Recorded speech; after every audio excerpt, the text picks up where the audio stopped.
All right, ladies and gentlemen, welcome in to your game day edition of the Featured on College Game Day site in previous matchups. Number 1 versus number 2, Dakota Marker Showdown in Fargo, North Dakota. We are live from Buffalo Wild Wings. Thank you to them for their generosity in letting us put this show on. As always, we are brought to you by our title sponsors, Drake's Place in Bowdle, South Dakota. Just went there this Friday. Phenomenal food, as well as Cottonwood Coffee and Bistro in Brookings, South Dakota. Thank you for them for sponsoring us. If you want online coffee, put in the code JI22 and get 10% off your order. Some restrictions do apply. But we are very excited to be here today. As always, I've got Ben and producer Chad. He's not on the mic, but we have our very special guest, Matt Fraase, the head of FCS Fans Nation, the FCS Nation's podcast network that we are happy to be a part of. And Matt, how are you feeling today? Thanks for joining us, man. Oh my goodness. If you don't have nerves a little bit, if you're a Bison or Jackrabbit fan, I mean, I don't know what you're doing, but I'm excited. This is always a game that seems to have like implications amongst the entire FCS. Like it seems like we're just going to host a rock, but that conversation will quickly turn to playoff seedings and rankings quickly after this game ends. So I'm excited for it today, and I think it's going to be a good matchup. So it should be fun. Yeah, and shout out to First Bank and Trust and Yes. Brookings Chamber. They organized this whole thing. We took a bus up here. We got 50 Jackrabbit fans hanging out at Buffalo Wild Wings in Fargo. Again, shout out to them, both Buffalo Wild Wings in Fargo and Brookings. Great spot to check out before and after games. Yeah, thank you for putting those in there, Ben. I may have, I got them on the first intro. This is actually the second shot we've taken at this. So thank you very much, First Bank and Trust and the Brookings Chamber of Commerce. Special shout out to Thomas Dunn for getting us involved with this whole trip. Very excited to be here. My dad managed to make his way up, which was interesting. It was brought up by Zach Borg 6 years ago, October 15th. Do you know what happened here, Matt Fraase? I believe there was 4 seconds left on the clock. Yes. Is that it? Yes. And then a touchdown to a receiver, and I can't believe I'm blanking on the name. Maybe one Winnicky. Mr. Jacob Winnicky. Oh, my goodness. Yep, a little PTSD that day. Right. I had a new baby, my firstborn, in my arms, and now I'm on my third. So that has been a good minute, but that's not a fun anniversary for the Dome. So I'm not bringing that up to rub it in. I'm bringing it up because my dad was here on that day with me. We went tailgating and partied and had a good time. Went and watched that game. We were nosebleed seats. I won tickets off of Bison 1660. It was their first ticket giveaway, and I won it. I'm sure they were just jazzed to find that out. I don't know if I should tell the story of how that came to be on air, because the gal was very nice who made that happen. But I'm excited. There he is in the background, our own personal bearded Vanna White. And he's a weight trainer. This dude's like a legend. champion lift. Yeah, holds state record for bench press in the state of Wisconsin, so that's pretty cool. Use the Google machine. Anyways, people are here to listen about the game. This is a hell of a showdown. We have the unstoppable force meeting the immovable object on the NDSU offense and the SDSU defense. And how apropos is it that there's a $5 word, huh? Oh, boy. Yeah, apropos. Indubitably. Yes, quite. This guy? Indeed. Where did this guy come from? I haven't drank much before this, so I've got big words. Talk to me later. They won't be big. But how perfect is it that it is Tyler Roll and Jimmy Rogers coaching those two units who are the big storylines coming into this game, that it's both of those guys who have faced off in this game? I think it's huge. I'm really intrigued by the fact that obviously all your listeners are going to know SDSU hasn't given up over 100 yards rushing to any opponent this year. Mm-hmm. And then you've got the NDSU offense, which is the number 3 ranked rushing attack in the entire FCS. But what really is surprising to me is obviously those two forces are going to combine together. When I looked at the FCS total statistics across the board, I was shocked at how low both squads were in a lot of areas. Mm-hmm. I was shocked at how total offense, total defense, I wasn't even seeing some top 50 in a lot of categories. Mm-hmm. So there are a lot of strengths to both of these teams, but I think there's also a lot of exposed weaknesses. And I'm going to be interested to see which coaching staff takes advantage of that. I think that's a big outlier here. But I would have to say NDSU fans have not been this worried about front seven in a long, long time. Probably anytime we mostly faced off against James Madison, but their scariest one definitely came in 2017. And I think SDSU is really here to bring it defensively. So talk about that a little bit. I mean, from the NDSU media standpoint, we saw a lot of I don't call it what you want to call it, sandbagging a little bit. I think. How do the fans feel? You know, like the people you talk to, do you get that sense as well that like, hey, this is you know, we don't feel as confident as we normally do going into this matchup? Yeah, I sent that tweet out on Twitter. I did something on Facebook, and then I've just been talking to folks all week. And the sense from NDSU fans is the confidence meter is very low. It's honestly, they won't want to admit it maybe loudly, and maybe the media doesn't want to talk about it. But a lot of NDSU fans, you kind of ask them about it, they go, I don't know. I really feel like this year it looks like flip-flopped of how NDSU typically has won. Typically with NDSU, we would say statements like, man, if we get to at least 20 points, we're going to win the game. And we say things like, listen, the offense might not be super productive right now. We might have some issues, but the defense is keeping us in that game. And I think that actually describes SDSU this year.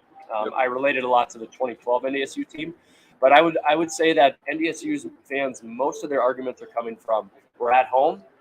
We haven't beat them in 2 years, which is a very emotional stance in my take. And I think NDSU fans are nervous, so it should be fun. Well, yeah, you bring up, I think the most fascinating thing to me about this game is normally the SDSU strategy is to shut down the run, make them pass, and then let your offense do what it does and score points and jump out on them early and make them chase. And yeah, that's probably sort of the strategy, but it seems completely flipped this year. Not that SDSU isn't capable of passing, but it seems that NDSU is probably going to have to sell out on the run to stop it. And they're going to have to leave their corners on islands, and they have a fantastic secondary. So that's going to be an interesting matchup. And honestly, I think this game is going to come down to how much can the SDSU defense slow down the NDSU run game, because you mentioned the 100-yard stat. I'm pretty sure that NDSU will get over 100 yards rushing just because they're going to run the ball that much. They're going to make that many rushing attempts. Unless SDSU manages to get way ahead, I don't see them abandoning a run. But number two, with NDSU selling out on the run like it is, SDSU is going to have to make plays through the air. And I really think this game boils down to which quarterback can make the most plays through the air without having the run game make everything happen, because one of them is going to hit a deep throw. SDSU has been gashed a couple times this year with regularity up until the last two games.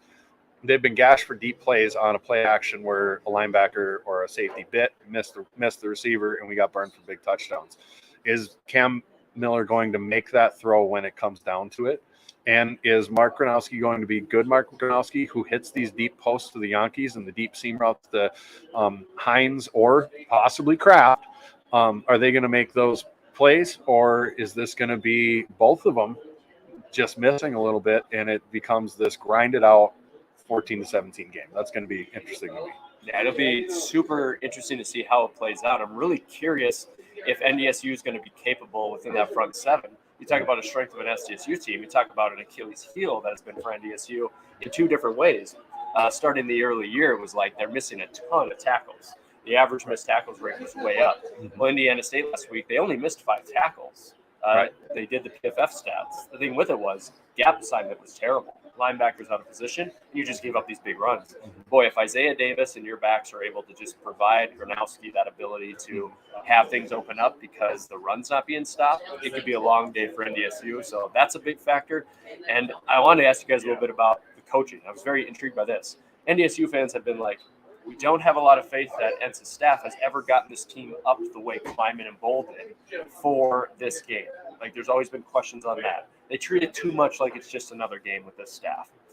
Do you guys feel like you're going to get the same fire? I really felt like SDSU in the spring season and the last season, with Coach Eck somewhat involved, came into that game like, we are bloodthirsty Spartans, and we're coming here to kick indoors, put up the shields, and we are absolutely going to slay Bison on the old frozen tundra. So my question to you is, do you think that kind of mentality will come into a game that has huge implications? Like, this is more than just like, we're going to take the marker. This is a playoff game. This is like a top 2 seed. Will SDSU, the staff, and this team bring that to this matchup? I do think so. I mean, Eck is gone, but Jimmy Rogers is still there. Exactly. I don't know if you saw the story that ESPN did on the Dakota Marker, but it was a pretty cool feature. You should check it out. They had a quote in there from Jimmy Rogers. He said, "I've never gone and carried off the Dakota Marker because you missed the best part. You missed the other team walking off the field, sad that they lost." Like, which is just a savage thing to say. Like, he just loves watching people get disappointed. He's a barbarian. I love that guy, but he's a barbarian. Complete faith that he's going to have this team up, especially our defense, up for this game. And you know, they interviewed some players this week, and they said it's just different. Like, you just feel the intensity. The older guys are, you know, they're bringing it. It's different, and you know, especially when they've got things like I don't know if you saw the tweet where they were pumping the noise into the indoor practice facility there. I mean, that's not an every week thing, right? I mean, I don't even know if we did that for Iowa. We probably should have. We did, but not to that degree. Iowa was nasty loud, but I mean, I don't have a whole lot of worry about our guys bringing. Right. Yeah. And quick shout out to the Hair Raisers podcast. We bring them up all the time. They loaned us this sweet setup with the mixer and the mics. So cheers to you guys, man. Thanks, appreciate it. But the interesting thing to me, and I'm going to contradict myself here a little bit, and I know it, but it's the reality of it. Iowa, because I've been in the Fargo Dome multiple times. I've been, I think, to 4 marker games in the Fargo Dome now. One of your favorite stadiums, if not the favorite. I love the sales that go on in that mall. You know, it's my favorite. I love the shopping mall aspect of it. Today. Yeah, they're nuts. They taste nice. Crazy. But hey, you're welcome. Yeah, they love the nuts. They love the taste. That was for you, buddy. I just enjoyed being in enemy territory a little bit today. You know, in 2 hours. You're gonna feel too comfortable. Yeah. Iowa was not just louder. It was noticeably louder because in both stadiums, I've been in the top row, and that's just the way that's gone for me. And it's not a big, but it's hard to gauge. It's hard to have really loud in the top row. Right. I couldn't hear the guy next to me in the top row at Kinnick. Yeah. That was nuts. I've never experienced it, and that's outdoors. I've been to Camp Randall. I've been to all these places. Never experienced anything like that. That was amazing. But on the flip side, NDSU, I think this is going to be. They always reference the Georgia Southern loud, the UNI loud. This is going to be one of those games because this is the first time in forever that NDSU fans have came in legitimately concerned that they're going to lose, and they are going to throw everything in their soul at this game to try to throw off the Jacks offense. So have they learned from that Iowa game where they had, 2 or 3 false starts in a about the game? Have they learned from that? Are they going to be prepared for that? Or is that going to get to them? Because if that gets to them and you do that against this team, NDSU's offense is far and away better than Iowa's. And I trust our defense to make stops, but if they get repeatedly put into bad situations by the offense making dumb penalties that kill their drives because it is such a methodical offense that we run now instead of explosive, that's going to be a huge problem. And I think that's kind of where the NDSU fanhood feels, is they're just like, can the crowd in the moment and everything else affect maybe statistically what we see with the eyeball test a little bit more in the NDSU's favor? Because if SDSU plays a really clean game, as you know, I tag myself the Unbiased Bison Admin. I think it's going to be hard for NDSU to win today, but it's going to be fun either way. So yeah, and you talked about getting pinned in bad spots between our penalties, but also the punting. I mean, obviously the Iowa game, the punting. I think the special teams can play a big part in this game. Just from our special teams woes that we've had. We've had some issues with our field goal unit. We've had some issues with catching punts at times. So it'll be interesting to see how that plays out in this game. I guess what have you seen this year from your guys' special teams unit that we can look forward to in this game? Field goal kicking is definitely going to be a concern beyond 30 yards, I would say. 30, 35, you're okay, but even Ensa said in press conferences that, you know, if we're having to kick beyond 30 yards, we're going to have to make a decision, you know, punt based off the yardage and or go in for it. Beyond that, though, Dawson Weber could be a huge factor in this game. He has been a punt return monster throughout the last couple of years when he's gotten that opportunity. If he has half a foot of space in between him and the defender, he's going to take the quick juke opportunity to try to go. So I think a punt return from him could actually play a factor. So if you see a big punt return, be like, oh, dang, that actually coverage is going to have to be really good on the punt return thing. That's been a strength for the Bison team this year. Well, to be honest, Matt, you've been irritatingly good at predicting these games and what happens the rest of the season when you've been on this show with us. That's true. I have one that I hate. I hated my spring season prediction. I picked NDSU. I hate to say that, but it was so emotional. I was like, we're at home. And that's like all I had. Right. And I hate myself to my core that that's the way I went with it.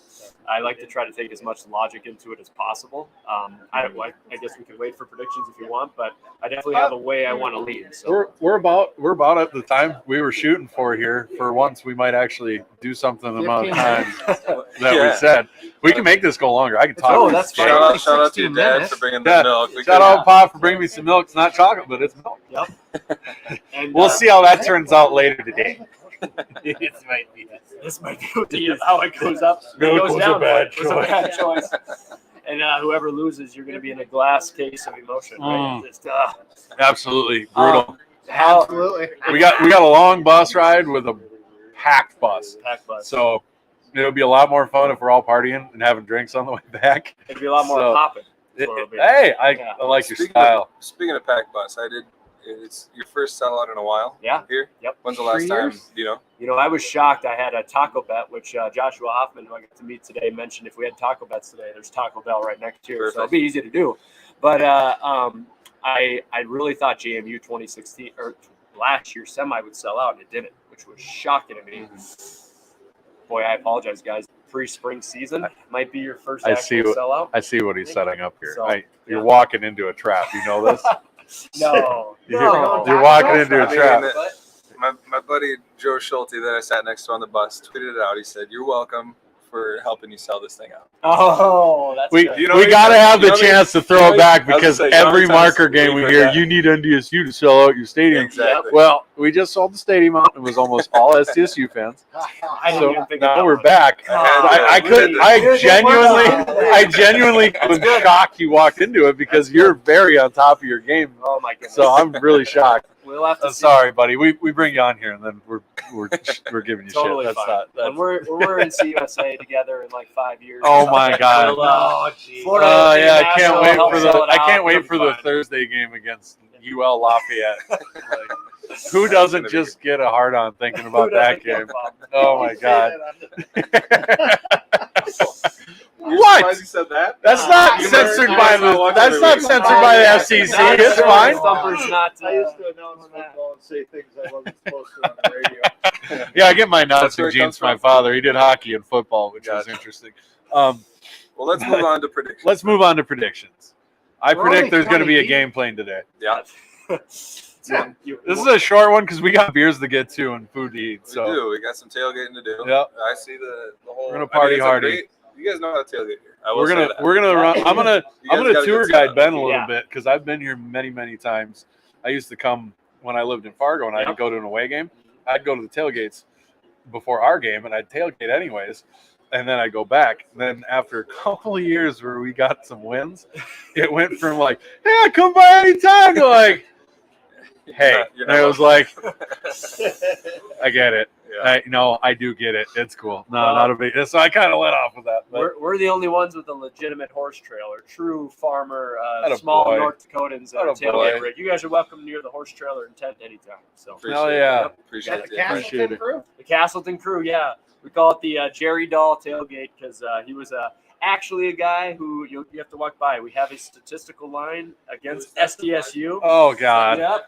Had all those sacks and defensive stops. Served in Vietnam and then came back and played some football. So he pretty cool. That's guy. a hell of a dude. Yep. He's hell a real, yeah. real American right That is a real American right there. there. For sure. I hate that you have that. That's I can't. That's amazing. I Yep. can't even say it. It's That's tough to beat. phenomenal. Yep. Yep. Yep. That's phenomenal.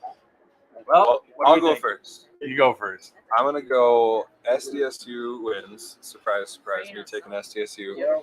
I'm gonna go 27-17. 27-17. Number, you better go last. You You want- always have it best of last. He I never never picks a pick score, a score. so he's I gonna be won't. boring. I Don't let refuse. him go No, last. so- But Ron Lowney had a score for us. Rod Lowney says 27-13. He's picking SDSU. He's a Montana State fan who always follows us on the FCS Fans Nation YouTube. So thanks for checking in again, Ron. It's awesome. I think when I'm not going to fall into emotion in terms of home crowds and other things. I think if we had a front seven like SDSU does, I would give a massive advantage to that front seven defense. I think your weapons are way more on the outside with receivers and tight ends, substantially better than the performance of NDSU's this year. And I think, I don't know if the offensive line for NDSU is actually going to get it going. So I will take South Dakota State 24, NDSU 13.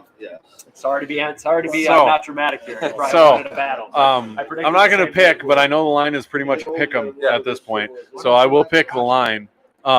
Why don't we let Josh pick? Josh, jump in here. What's your pick? Real quick. Lean in like I'm not going to say that comment. So I think it's the Bison will take a early advantage. Like I think the Bison lead 10-7 at halftime, but I think the Jacks run game just wears the Bison down. Oh, that's I think it's 21-10 Jacks. So a real Big Ten score around here.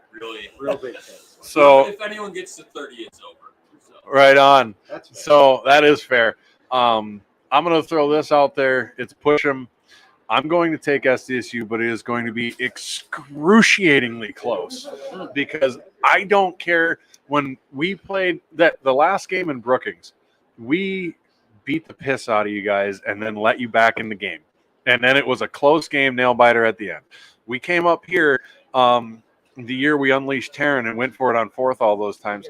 We dominated that game and had to win with 4 seconds left.